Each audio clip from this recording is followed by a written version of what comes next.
இந்திய அரசியலமைப்பில் அரசு எப்படி ஆட்சி செய்ய வேண்டும் என்பதற்கு வழிகாட்டும் சில கொள்கைகள் உள்ளன. அதைத்தான் directive principles of state policy என்று அழைக்கிறோம். இவை ஆர்டிகிள்ஸ் 36 முதல் 51 வரை அரசியலமைப்பில் இடம்பெற்றுள்ளன. முக்கியமான விஷயம் என்னவென்றால், இவை நீதிமன்றத்தில் வழக்கு போடக்கூடிய உரிமைகள் அல்ல. ஆனால் அரசு சட்டங்கள் உருவாக்கும் போது இந்த கொள்கைகளை மிகவும் முக்கியமாக எடுத்துக்கொள்ள வேண்டும். இந்த டைரக்டிவ் பிரின்சிபல்ஸ்க்கு முக்கியமான தாக்கம் கான்ஸ்டிடியூஷன் ஆஃப் அயர்லாந்திலிருந்து வந்தது.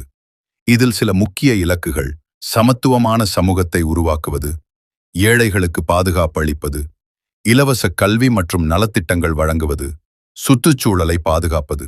சுருக்கமாக சொன்னால், ஃபண்டமெண்டல் ரைட்ஸ் மக்களின் உரிமைகளை பாதுகாக்கும். ஆனால் டைரக்டிவ் பிரின்சிபல்ஸ் நாட்டை எப்படி முன்னேற்ற வேண்டும் என்பதை அரசுக்கு வழிகாட்டும். அடுத்த வீடியோவில் ஃபண்டமெண்டல் ரைட்ஸ் மற்றும் டைரக்டிவ் பிரின்சிபல்ஸ் இரண்டிற்கும் உள்ள முக்கிய வித்தியாசத்தை பார்க்கலாம்.